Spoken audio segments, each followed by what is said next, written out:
지난 시간에 1절에 이제 하나님의 비밀을 맡은 자로 여겨야 한다 그랬죠. 하나님의 비밀을 맡은 자에게 있어서 가장 중요하게 요구되는 게 바로 그 비밀을 맡기신 하나님에게 충성하는 거죠. 그게 이제 절대적인 첫 번째 우리 바울에게 있어서 바울이나 바울 자신이나 이제 교회를 섬기는 일단 사역자들에게는 충성이 요구된다. 왜 그러냐면 그게 이제 하나님이 기뻐하시는 제1의 헌신자의 바른 자세이기 때문에 그렇습니다. 그러나 이것은 이제 모든 우리 그리스도인들에게 맡겨진 또한 중요한 하나님의 대명령입니다. 그렇습니다. 우리 그리스도인들은 누구에게 충성하느냐? 우리는 바로 하나님 아버지에게 우리는 충성해야 되는 겁니다. 여러분 로마 제국 시대에 그 경기장에서 이제 그 전사들이 이제 서로 싸움을 할 때 거기 무슨 일이 있냐면 많은 그 로마 군중들 당시에는 이제 그게 오락이에요. 이제 그 로마 시대 때는 황제가 로마 시민들을 종종 기쁘게 해줘야 돼요. 그래서 먹을 것도 주고 이렇게 뭐 또 경기 사자와 또 경기하는 것도 보여주고 그런 오락거리를 제공해 주는 게 황제의 또 의무예요. 그런 거 안 해주면 또 백성들이 날뛰어요. 또 막 그냥 또 폭동을 일으킨다고. 그러니까 그 당시 황제 노릇하는 것도 쉽지가 않아요. 그런데 이제 이렇게 둘이 이제 경기장에서 싸우다가 어느 한쪽이 지면은 그 로마 시민들이 다 손가락으로 이렇게 아래로 표시하면서 죽여라. 그러나 그 로마 시민들이 다 죽이라고 해도 황제가 살려라 하면은 살리는 거예요. 사는 거예요. 그게 중요한 거예요. 우리 그리스도인들은 항상 우리가 이 땅에서 우리 사는 동안 오늘 바울이 말한 것처럼 3절, 4절에 말한 것처럼 바울은 심지어 자기가 자기 자신을 판단하는 것조차도 정확하지 않기 때문에 남이 뭐라고 하든지 심지어 내가 뭐라고 하든 나 자신이 내 양심이 뭐가 요구하든 간에 궁극적으로 중요한 것은 결국 뭐냐? 우리 주님에게 주님께서 나를 판단하시는 거다. 오늘 사실 그 얘기를 하는 거예요. 그러면서 오직 주님에게만 충성하라. 그러고 5절에 보니까 그때 각 사람은 하나님께 칭찬을 받을 것이다. 그러니까 바울은 지금 뭘 얘기하냐면 이 고린도 교회 성도들은 서로 분열을 하고 서로 다투고 누가 뭐 더 잘났다, 누가 뭐 더 대단하다 막 싸우고 다투고 막 그러는 거예요. 그러니까 교회가 시끄러워요.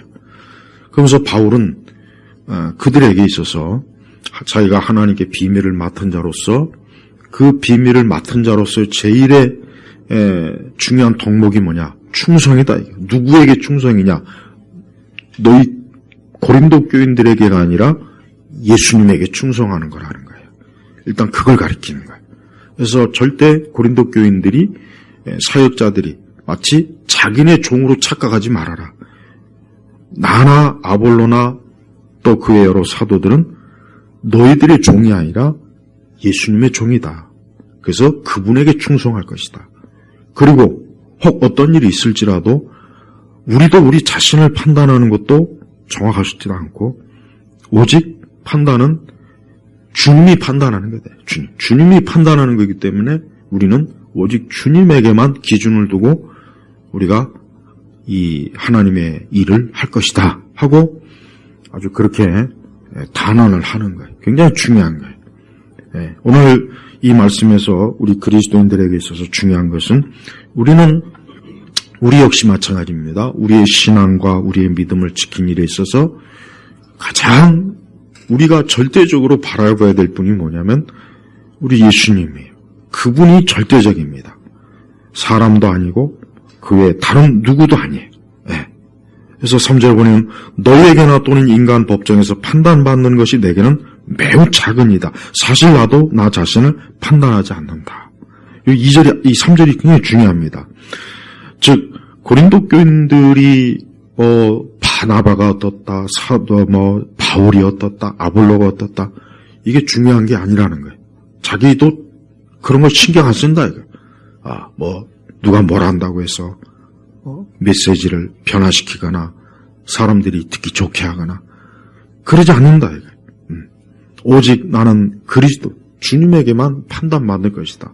최후의 그분이 나를 칭찬하시는 게 중요한 거지, 지금 사람들이 나를 막 칭찬하고 좋아하고 잘한다 조금도 자기는 그런 걸 신경 쓰지 않는다는 거예요. 또 혹 누가 자기를 바울을 비판하고 정죄해도 그것조차도 나가 궁극적으로 나를 심판하신 분은 주님이지 사람이 아니기 때문에 그것도 자기는 그렇게 크게 비중을 두지 않는 거예요. 이건 굉장히 중요해요. 왜? 오늘날 교회는 이 세상 여론을 너무 귀를 기울여요. 정말 이게 심합니다. 그것도 어느 정도에, 여러분, 이제 성탄절 되면 이제 또 교회 이제 각 종교단에서 또 메시지, 성탄 메시지를 줘요. 여러 기독교에서 또 지금. 그 다음에 불교에서도. 불교는 지들이 왜 메시지를 준지 모르겠어요. 석탄이라 잘하지.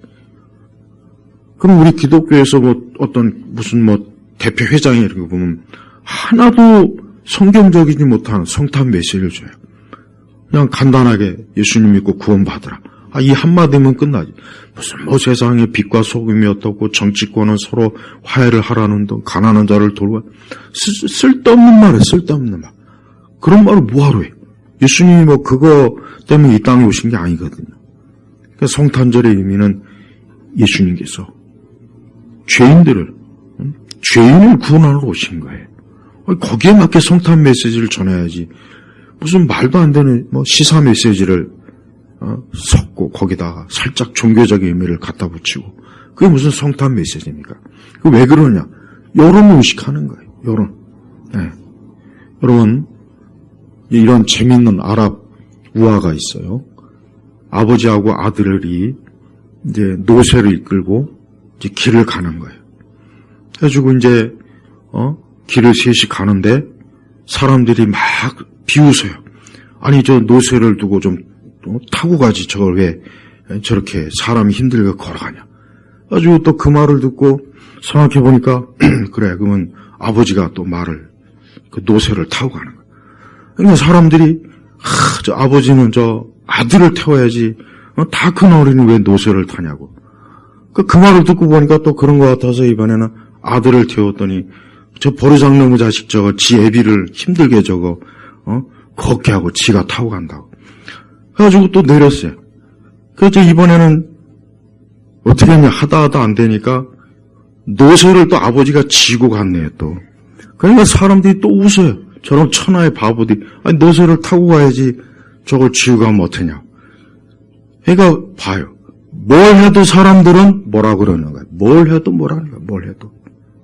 우리가 알아야 될 것은 세상은 그런 거야. 세상은 뭘 해도 절대 교회를 좋아하지 않습니다. 그러니까 교회는 자기의 본질을 지키면서 욕을 먹는 게 중요한 거지. 세상에 이거 하란다고 해서 이거 하고 저거 하란다 해서 저거 하고. 기독교가 왜 문제가 되느냐. 가만히 보면은 성경의 말씀을 따르는 것이 아니라 그 시대 풍조의 요구에 굴복해요. 다 그것 때문에 무너지는 거예요. 그 시대의 풍조, 그 시대의 사람들이 생각하는 그 관점에 교회가 굴복하기 시작하면 그때부터는 이제 교회가 성경의 말씀을 벗어나고 사람의 생각과 사람의 철학과 인간의 사고가 스며들어와서 결국은 어때요? 하나님의 말씀을 쫓아내버리는 거예요. 왜 그렇습니까? 이 세상의 눈치를 보는 거예요.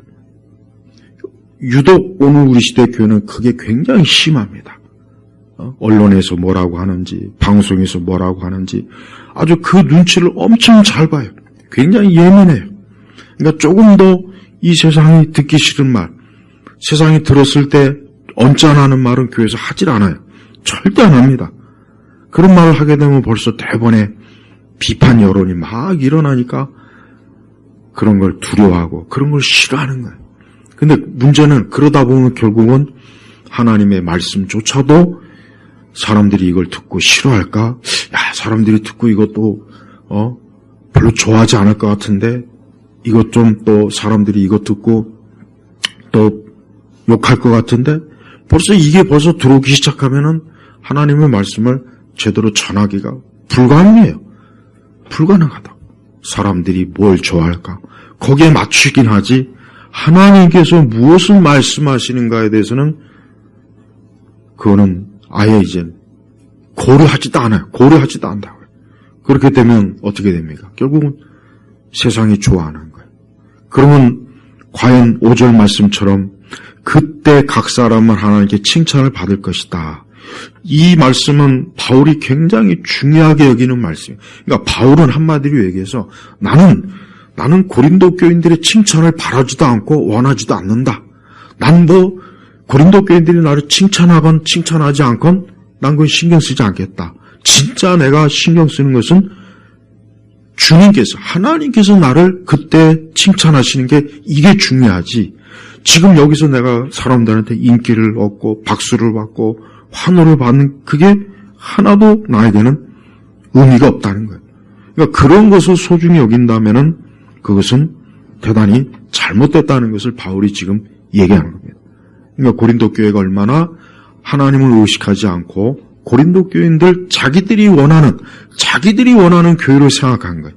그러니까 바울이 그 부분이 얼마나 잘못됐다는 것을 지금 1장부터 차근 설명해 나가면서 오늘 이제 4장 1절부터 이제 시작되는데, 그래서 4절에 보니까 나는 나 자신을 책망할 어떤 것도 깨닫지 못한다. 그러나 이것으로 내가 의롭다움을 받은 것은 아니니 나를 판단하시는 분은 주님이시다. 그러니까 바울은 자기가 하나님 말씀대로 정직하게 바르게 하지만 그것조차도 이것이 내가 의롭다고 하는 증표는 될 수 없는 거예요. 그것조차도 결국은 주님께서 판단하신 문제지 내가 내 스스로 잘하고 있구나. 잘하는구나. 야, 내가 의롭구나. 자기는 이렇게 하지 않는다는 거예요. 그러면서 5절에 그러므로 너희는 때가 이르기 전, 이 때가 언제입니까? 주님께서 이제 오실 곧 때를 얘기하는 거예요. 곧 주께서 오실 때까지는 아무것도 판단하지 마라. 여기서 아무것도 판단하지 말라는 얘기는 쉽게 얘기하면은 오직 주님에게만 모든 판단과 그분만이 모든 것을 밝히고 모든 숨겨진 것과 가려진 것을 드러내실 분이기 때문에 그때까지 다 주님 오실 그때 최종적으로 이제 드러날 거기 때문에 그 전까지는 뭐 이렇다 저렇다 말할 필요가 없다는 거예요. 그러면서 주께서 어둠 속에 감춰진 것들을 밝히 나타내시고 마음의 뜻을 드러내실 것이다. 그러니까 겉으로 드러나는 것보다 그 의도와 그 생각과 그 뜻을 환히 드러낼 거라는 거예요. 지금은 알 수 없지만 그 때가 되면 다 드러난다. 그래서 우리 각 사람은 우리가 오늘 뭐 겉으로 우리가 주님을 섬기고 믿는 모든 것, 이것이 우리로서는 다 알 수 없어요. 그러나 그 때가 되면 우리 주님께서 각 사람이 우리 모두가 다 바울을 포함해서 누구나 다 하나님 앞에서 그 마음의 의도와 생각과 계획을 그대로 다 드러내기 때문에 그때는 숨겨질 수 없다는 거죠. 바로 이게 두려운 거예요.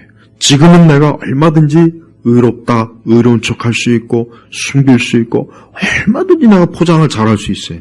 그러나 그때가 되면 그게 못하는 거예요. 그때가 되면 우리 주님께서 모든 걸 드러내서 여기 감추어진 것, 또 마음의 뜻, 마음속에 있는 숨겨진 것까지 다 드러내니까 그때는 환히 아주 모든 게 다 환히 드러나서 숨길 수가 없어요. 그런데 그때 어떤 사람은 어때요? 분명히 하나님께 칭찬을 받는 거예요. 분명히 하나님께서 그 중심으로 충성되고 신실하고 그 마음의 의도나 생각이 정말 순수하게 하나님을 사랑하고 주를 사랑했는데 어떤 사람은 자기 명예나 자기 인기나 사람들의 칭찬이나 또 어떻게 하면 사람들에게 좋게 할까? 이거에 사로잡혀서 많은 것들을 했는데 막상 그날 딱 까보니까 주님 보실 때 하나도 칭찬할 만한 것이 없는 거예요. 순수한 게 없는 거예요. 다 자기를 위한 것이고 다 하나님 위한이 아니라 사람 의식한 거고 세상 의식해서 그때 그 사람에게는 칭찬이 없을 게 분명한 겁니다. 이것은 우리 성도들에게 있어서 우리 역시 마찬가지예요. 우리 역시 지금 우리가 여기서 뭘 하느냐 하지 않느냐 지금 이게 중요한 게 아니고 또 사람들한테 내가 뭐 이걸 인정받고 사람들한테 많은 사람들한테 잘한다는 칭찬도 받고 뭐 사람들이 막 모여들고 그거는 그때 가봐야 하는 거들. 그때 주님 오실 때 가봐야 하는 거지 지금 여기서 이거 가지고 판단할 게 못 되는 거예요. 이거 정말 중요한 겁니다. 그렇습니다.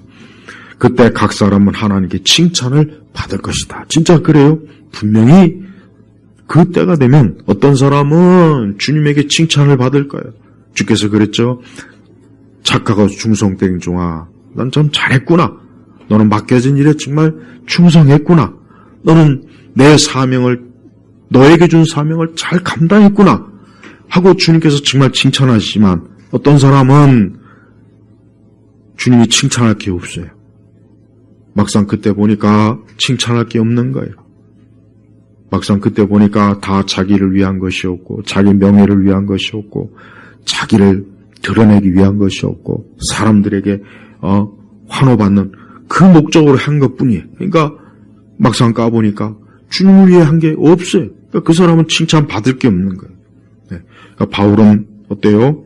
자기는 주님에게 칭찬받는 그게 나는 중요하다. 주님께서 그때 옳다 인정을 받는 너는 참 잘했구나. 그래 너는 옳았다. 너는 참 주님 보시기에 합당하구나. 그때 바울은 그 말 듣는 게 제일 중요하지. 이 땅에서 무슨 뭐 종교적 이유로 뭐 무슨 상을 받고 뭐 이렇게 그런 거는 하나도 중요한 게 아니라는 거예요.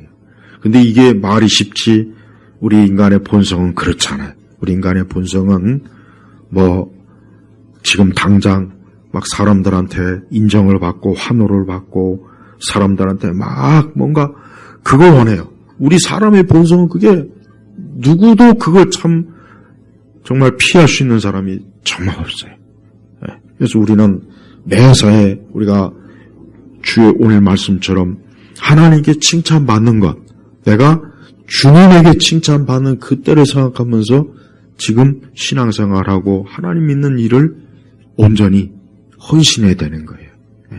이거는 오랜 인내와 또 기다림이 필요하고 또 우리가 사람들이 나를 뭐 이렇다 저렇다 잘한다 못한다 그런 사람들의 그런 판단조차도 우리가 신경 쓰지 않을 정도로 우리는 자기를 또 부인해야 돼요. 근데 그걸 신경 쓰기는 그 순간부터 우리는 하나님이 아닌 사람을 의식하게 되는 그러한 신앙으로 변질된다는 것입니다.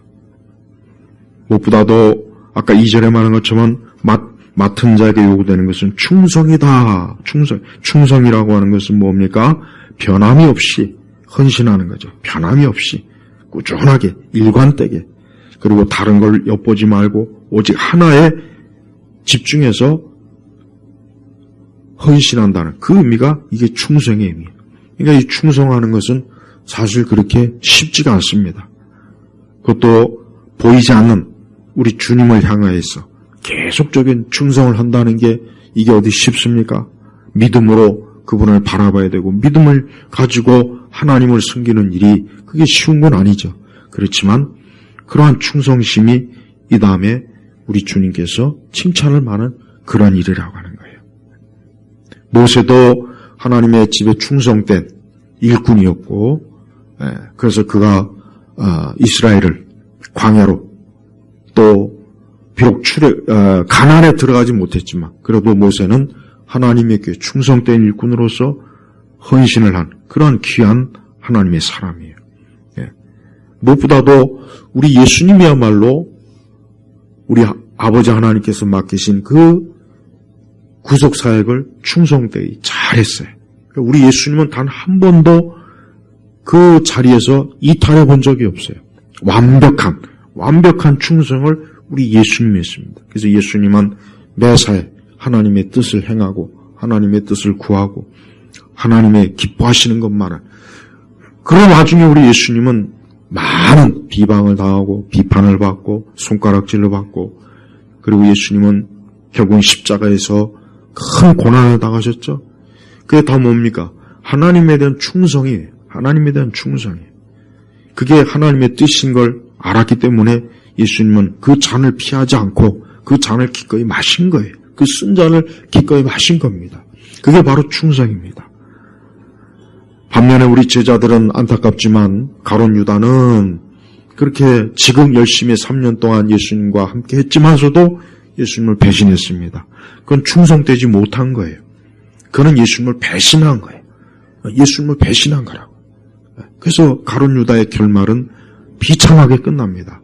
다른 제자들조차도 안타깝지만 예수님에게 충성하지는 못했어요. 그들도 역시 예수님을 버리고 도망가고 숨은 거는 별반 다를 바 없었어요. 그러니까 제자들조차도 어때요? 끝까지 주님에게 충성하지 못했어요. 아마 바울이 왜 막힌 자에게 유독 충성이다 하는 이 말을 바울이 한 배경에는 분명히 바울은 사도들과 교제했기 때문에 그 당시의 일을 분명히 베드로부터 나머지 사도들에게 들었을 겁니다. 그리고 아마 베드로도 자기가 예수님을 3번이나 부인한 그 부끄러운 얘기를 분명히 바울과 교제할 때 분명히 했을 거예요. 바울은 아마 그런 얘기를 듣고, 내가 주님에게 끝까지 충성이 되겠구나. 끝까지 내가 죽도록 정말 주님에게 충성해야 되겠구나. 아마 바울은 그런 다짐을 분명히 했을 거예요. 그래서 오늘도 맡은 자에게 요구되는 것은 충성이다 한 거예요. 그러니까 바울도 역시 어때요? 자기가 하나님 앞에 신실하고 변함없이 성실하고 진실하게 주님을 위해서 자기가 일하겠다, 주를 위해서 살겠다 하는 이 마음이 바울의 마음이에요. 이게 바로 우리 성도들의 마음이어야 돼요. 우리 성도들도 매사에 변함없이 주님을 사랑해야 돼요. 주님을 사랑하는 마음이, 그 사람이 그게 진짜 성도의 모습이에요. 그러나 충성하는 것은 쉬운 게 아니에요. 어려워요. 아까 제자들도 봤고 우리가 봤지만 충성하는 게 쉬우면 누구나 다 할 수 있죠. 그러나 누구나 다 못하는 게 충성. 누구나 다 못하는 게 충성이에요. 어떤 사람은 충성하지만 어떤 사람은 충성하지 못해요. 그래서 우리는 어떤 때라도 우리의 상황에 의해서 주님을 섬기는 것이 흔들리면 안 돼요. 내 상황에 의해서 흔들리면은 그거는 충성하는 게 아니고 그건 불충성이에요. 그 충성의 의미 자체가 굉장히 이게 엄격합니다. 단호해요. 내 상황에 의해서 이리저리 흔들린다면 그게 충성하는 게 아니라 그거는 뭐 그때 상황에 따라서 하는 것밖에는 안 되는 거예요. 충성은 그런 의미가 아니죠. 충성은 변함없는 거예요. 변함없고 일관성이 있어야 돼요. 일관성이 있어야 돼요. 그래서 주님 앞에서 내 자신이, 왜 성경에서 왜 금을 가장 귀하게 여기느냐? 금은 변하지 않지 않습니까? 금은 변하지 않아요. 여러분 그 1000년 전에 무덤을 파면 거기에서 금이 나오면 그 금이 돌덩어리가 돼 있습니까? 아니에요. 금은 여전히 금이에요. 2000년, 3000년 전에 있는 무덤을 파서 금이 나오죠? 그럼 거기서 나오는 금을 보면은 그대로 금이에요, 금. 그래서 금이 굉장히 성경에서 이 정금과 같은 믿음이다 하는 이유가 뭐냐? 그 금이 바로 변함이 없기 때문에 금인 거예요. 근데 나머지는 변해요. 나머지는 시간이 가면 자꾸 변하죠. 부식되죠. 색깔이 변하죠. 농도가 변하죠. 이게 변해버려요. 변하니까 어때요? 변하니까 그것은 믿을 수가 없는 거예요. 그러니까 우리 성도들은 신앙은 충성돼야 돼요. 사실 그런데 충성되지 못한 신앙을, 충성되지 못한, 저 뒤에 가스는 이제 꺼도 될 것 같아요. 확 꺼버려요, 그냥. 가스가 우리를 잠들게 하는 것 같아요. 나도 졸렵네. 저거 상당히 위험한데, 저거. 저게 아주 그냥 마귀 노릇을 톡톡히 하네, 오늘. 날씨 추운데 따뜻하긴 했지만. 우리가 교회 역사를 보면 알겠지만은, 여러분 그 로마 시대 때 아까 검투사 얘기 나왔죠? 검투사. 여러분 우리가 진짜 로마 시대 때 기독교를 핍박한 아주 그 황제들 중에는 그 검투사 대신 그 경기장의 사자와 우리 그리스도인들을 거기다 몰아넣고 그 사나운 그 몇 날 며칠 굶주린 사자를 그 경기장에 투입해가지고 그리스도인들과 이렇게 그래서 굉장히 많은 그리스도인들이 그 경기장에서 정말 잔혹하게 순교를 많이 했어요. 그걸 로마의 시민들을 보고 막 즐거워하고 기뻐했다. 그 황제는 그 시민들을 즐겁게 해줄 의무가 있으니까 그런 짓을 더 많이 했다고요. 한번 보십시오. 그게 여러분 우리는 지나간 역사 속에서 책을 읽어서 그렇지 그걸 막상 당하는 그 입장에서는 그게 여러분 쉬운 것 같습니까? 오늘 우리가 만약에 우리를 만약에 예수님 믿는다고 여러분 사자 진짜 봤죠? 사자. 나는 그 동물에서 사자 봤는데 진짜 무서워요. 야, 저런 거하고 맞닥뜨리면 이거 진짜 살 사람이 없겠구나. 근데 그 사자들이 여러 마리가 그냥 경기장에서 그리스도인들을 포위하면서 그리스도인들을 잡아 물어뜯고 그러는데 그 자리에서도 믿음을 끝까지 가지고 하나님을 섬긴다는 게 여러분 그게 정말 쉬울 것 같습니까? 그건 어려운 거예요. 진짜 어려운 겁니다. 우리가 다니엘서에도 봐요. 다니엘서도 다니엘이 세 친구가 맞닥뜨린 그 우상에게 절하지 않았을 때 그가 오직 하나님만을 섬겼을 때 그들에게 임한 시험은 그건 보통 시험이 아닙니다. 만약에 우리가 그렇게 하란다면 과연 우리가 하겠습니까? 그러나 그들은 끝까지 하나님에 대한 충성을 딱 보여주잖아요. 바로 그걸 얘기하는 거예요. 거기에 비해서 우리 시대 기독교는 너무나 얇고 가벼운 살얼음 같은 신앙이기 때문에 조금만 어려움이 오고 고난이 닥치면 그냥 한순간에 푹 주저앉아 버려요. 그건 충성이 아니에요. 우리가 이걸 조심해야 됩니다. 물론 하나님은 우리의 연약함을 아시기 때문에 우리가 연약하고 우리의 한계를 너무 잘 아시죠. 주님은 그걸 잘 아십니다. 그러나 그걸 핑계로 우리가 하나님 앞에 충성하지 못하는 것을 그걸 이유로 된다는 것은 잘못된 거예요. 그러면 안 돼요. 그건 대단히 잘못된 거예요. 우리는 하나님 앞에 끝까지 내가 진짜 목숨을 다하듯 모든 걸 다해서 주님 앞에서 끝까지 내가 내 신앙을 지킨다는 게 이게 주님이 기뻐하는 일, 그게 바로 칭찬받을 일이라고요. 근데 그렇지 못했을 때 우리가 구원을 잃는 건 아니지만 칭찬을 받기는 어려울 것입니다. 왜? 우리 주님도 주님을 향해 끝까지 믿음을 지킨 사람을 기뻐하지, 그렇지 않고 믿음을 지키지 못한 것은 물론 우리의 연약함이 원인이겠지만 그래도 우리 주님께서 안타까워하시지 않겠습니까? 우리는 지나간 역사 속에서 이렇게 충성하다 정말 자기의 모든 걸 다 잃은 그런 사람들이 많이 있다는 걸 알고 있어야 돼요. 이게 그냥 동화 속의 얘기가 아니고 실제 역사 속에서 그런 일들이 많이 있었어요. 예수님 믿는다고 수십 년 동안 감옥에 갇혀 있는 일도 있었고, 예수님 믿는다고 그 옛날 소련의 이반이라고 하는 어떤 신실한 그 소련 군사는 예수님 믿는다고 그 군대 가서 굉장히 핍박을 많이 받았어요. 그 시베리아의 그 엄청난 추위 속에서 예수님 믿는다고 그냥 옷을 홀딱 벗겨놓고 물을 확 견져버려도 그 믿음을 지킨 이반, 그 책도 있습니다. 소책자. 요즘 그 나오는지 모르겠네. 그 읽어보면은 그런 신앙을 갖는 게 이게 우리 온실 속의 신앙과 실제적인 신앙의 차이가 거기서 나는 거예요. 우리 시대 교회는 온실, 편안하잖아. 모든 거 교회에서 다 알아서 해줘요. 그러니까 굳이 신앙에 싸움할 게 없어요.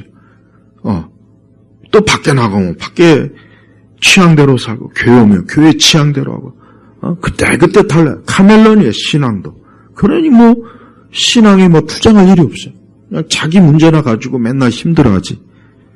그런데 그런 형태의 기독교가 이 충성이라고 하는 어떤 시험의 발판에 올랐을 때 이거 견뎌낼 수 있겠냐 이거예요. 내가 볼 땐 못 견딜 겁니다. 힘듭니다. 어려워요. 가능할 수가 없어요. 예. 여러분 이 충성이라고 하는 걸 가볍게 여기지 마세요. 이거는 진짜 하나님께서 왜 왜 주께서 맡은 자에게 요구된 충성이라는 것은 쉽게 얘기하면 바울은 그 맡은 말을 다 이루기 위해서는 그것이 자기에게 무엇을 요구하든 자기의 목숨을 요구하든 어떤 희생을 요구해도 그는 감당을 해야 된다는 거예요. 근데 이 감당을 해야 되는 일에는 변명도 없고 핑계가 있을 수 없고 상황에 따라 이래도 안 되고 저래도 안 된다는 전제가 이 충성에 있는 거예요. 이게 굉장히 중요한 문제입니다. 오늘 바로 우리 교회, 기독교에 가장 부족한 게 이 충성이에요. 충성. 다른 무엇보다도 이 부분이 부족해요. 왜냐? 이 충성은 희생을 대가로 전제로 하기 때문에 이게 어려운 거예요. 그렇지 않으면은 다 누구나 할 수 있어요. 어렵지 않아요. 그러나 어렵기 때문에 우리 주님은 더 크게 죽도록 충성하라 그래서 이거보다 더 우리 주님은 더 강도 높게 죽도록 충성하라. 그럼 그 말씀을 그게 비유적으로 그냥 좀 과장법을 썼겠지. 아닙니다. 진짜 그거는 문자적인 거예요. 그러니까 우리가 왜 교회 역사 속에서 진짜 죽도록 충성한 사람들이 많이 있잖아요.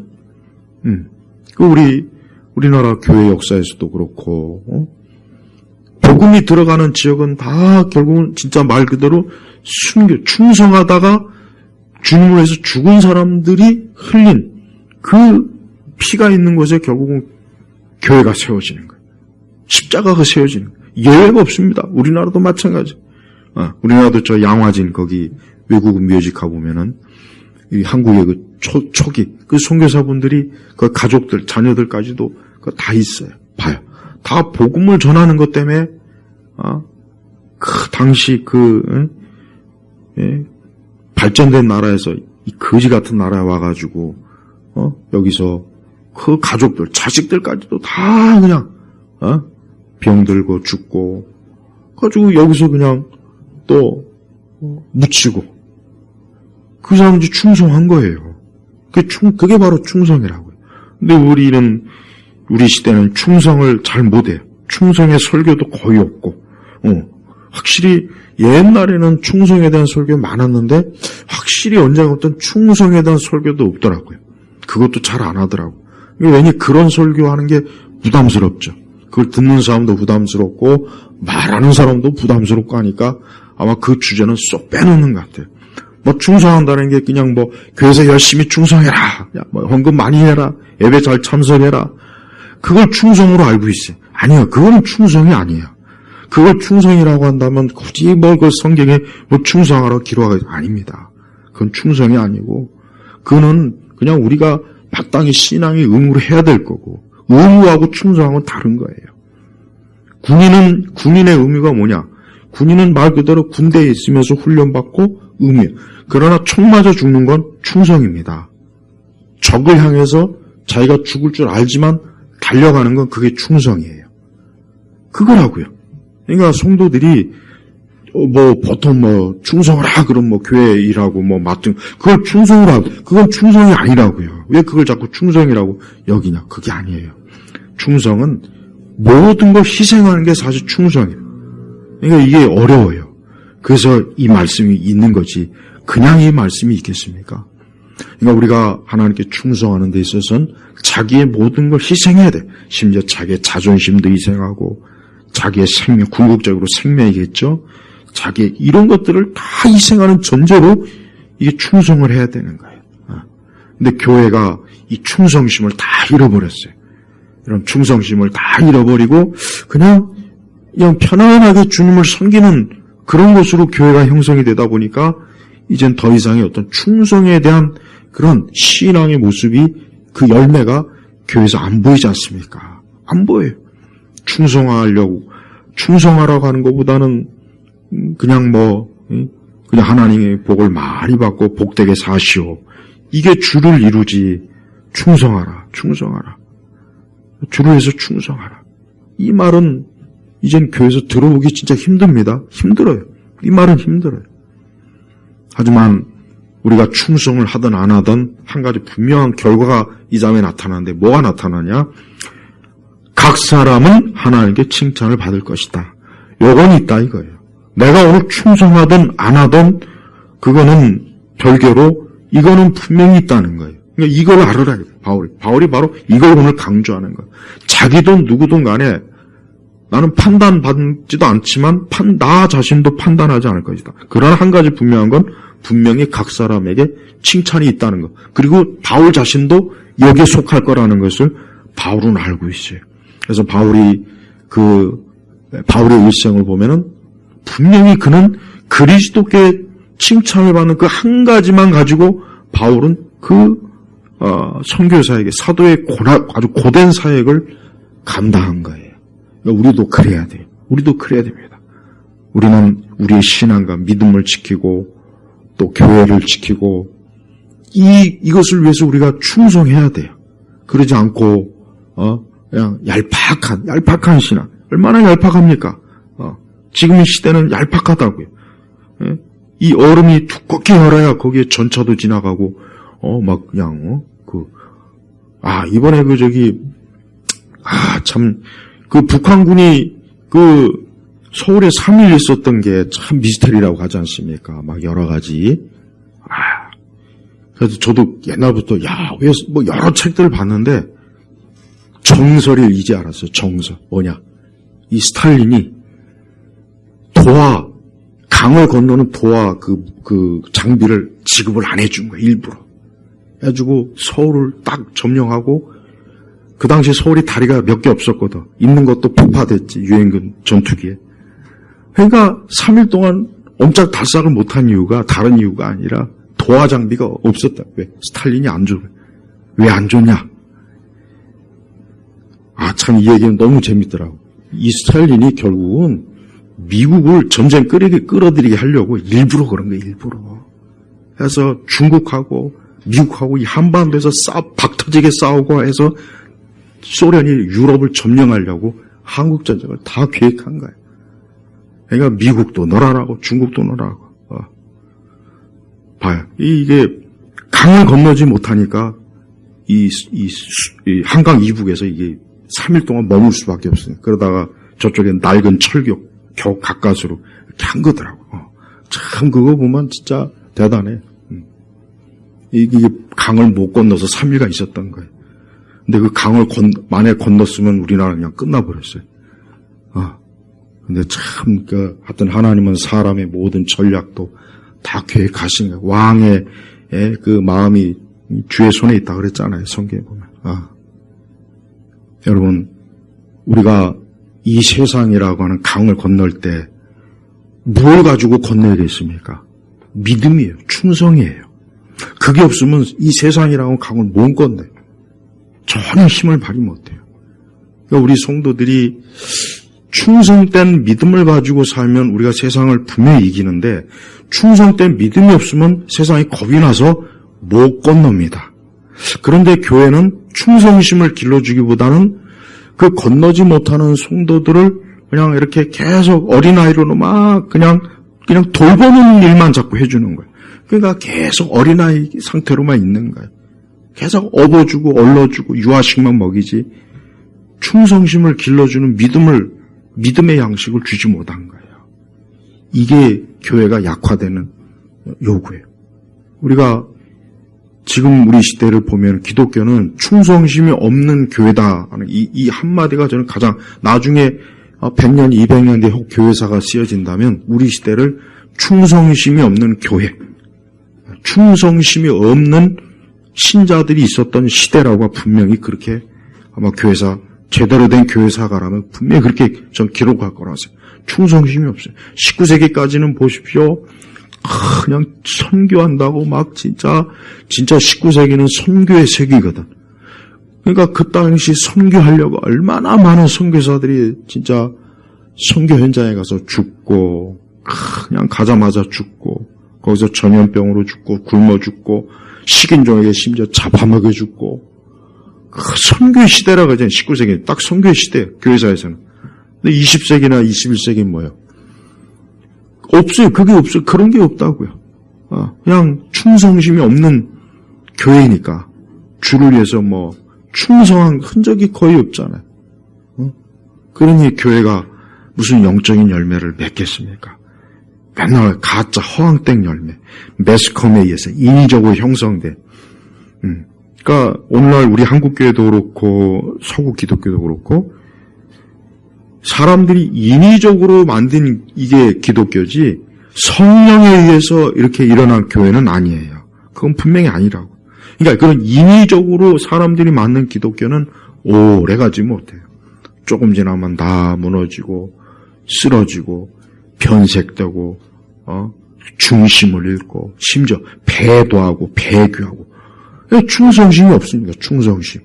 그리스도에 대한 충성심이 없는 거예요. 복음에 대한 충성심이 없으니까 교황하고 손을 잡죠. 복음에 대한 충성심만 있어도 교황하고는 절대 손을 잡을 수가 없어요. 이방 종교하고도 손을 잡을 수가 없다고요. 그 충성심이 없는 거예요. 그리스도에 대한. 그러니까 그냥 너나 나나 다 좋다고. 그 구약 성경에 이스라엘이 바로 그거 아닙니까? 하나님도 좋고 바알도 좋고 아스타로도 좋고 다 좋다. 우리 다 껴안고 같이 그냥 하나님 보실 땐 충성심이 없는 게 충성심. 응? 우리는 그리스도에 대한 충성심이 절대적이다.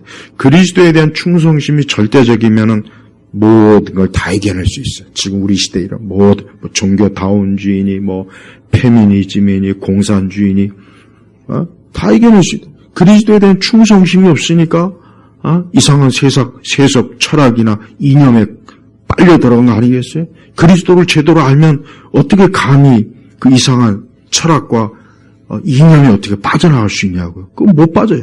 절대 그거다. 가나안 교인도 왜? 충성심이 없는 거예요. 주님에 대한 충성심이 없으니까 그렇게 이탈하는 거죠. 주님의 군대 이탈해가지고 사병. 군인이 군대에서 이탈하면 탈영병이에요. 탈영병. 그러니까 가나안 교인들은 탈영병. 탈영병은 뭐냐? 군대에서 결국은 그건 잡아가지고 영창을 보내는 거예요. 사형을. 전시 때 탈영하면 그냥 총살이고 그냥 현장에서 총살이 전시 때는 잡아둘 것도 없는 거예요. 그러니까 가나안 교인들 똑바로 알아야 돼요. 교회 나는 개념 있는 그리스도인이라 나는 교회 안 나간다고. 지옥 갈 준비네. 지옥 갈 준비. 그건 탈영병이에요. 영적 탈영병이라고. 무슨 탈영병이 뭘 잘났다고 그렇게 고개를 뻗쳐대고 참 부끄러운 줄도 모르는 거야. 부끄러워. 가나안 교인들은 나 분명히 얘기하지만 또 부끄러운 줄 알아야 돼. 창피한 줄 알고 그 가운데 거듭났다고 해도 그 사람들은 주님 앞에 나가면 아주 호되게 혼을 날 거야. 호되게. 다른 사람들은 교회 섬기느라 피와 눈물과 땀을 흘렸는데 너는 편안하게 앉아갖고 뭐하고 있었냐고. 그 말을 안 듣겠어요? 그 가나안 교인들은 생각이 없어요. 개념이 없는 게 아니라 그 사람들이야말로 진짜 개념이 없어요. 진짜 그 사람들. 조금만 교회라고 하는 것이 뭔지, 복음이 뭔지, 예수님이 어떤 분인지 안다면 절대 그게 들어올 수가 없다고요. 그러니까 그런 게 없으니까 그렇게 자기 멋대로 하는 거야. 자기 멋대로. 여러분 평생 절대 그러면 안 돼요.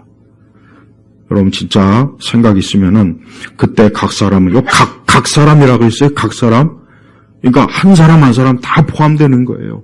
우리 한 사람 한 사람이 다 주님 앞에 서서 그때 그 자리에서 주께서 우리가 주를 위해서 무엇 얼마만큼 충성되었는지를 그때 다 그 앞에서 보는 거예요. 주님이. 그때 주님께서 칭찬할 사람이 있고 부끄러운 구원 받을 사람이 있지 않습니까? 그럼 제발 명심하세요. 그걸 반드시 명심을. 그때 그 자리에서 분명히 여러분은 오늘 들은 말씀을 분명히 주님이 들려주실 거예요. 분명히 이 말씀을 주님이 했다는 걸 들려주실 거라고. 그러니까 핑계도 못 대요. 나는 그런 말씀을 처음 들었습니다. 처음 듣기는 너 분명히 12월 18일에 예일교에서 분명히 내가 너한테 얘기했는데 너 그때 잤냐? 왜 잤습니다. 다 분명히 주님이 그날 분명히 그럴 거라고. 나 분명히 들려줬다고 말씀으로. 핑계를 못 대요. 그러니까 우리가 누가 나한테 뭐 비판을 하건 뭐라 하든 신경 쓰지 마세요. 그런 거 신경 쓰지 말고 내가 정말 두려워할 분은 주님이지. 사람들이 다 나를 잘한다 해도 주님이 넌 틀렸어, 넌 잘못됐어 그러면 그건 끝이에요. 하지만 모든 사람이 너는 틀렸어, 넌 잘못됐어 해도 네가 옳다, 너가 잘했다. 에? 우리 교회 초기 교부도 아다나시우스 같은 사람 봐요. 삼일체에 대해서도 그냥 담대하게 정통교리를 수호하려고 하는 봐요.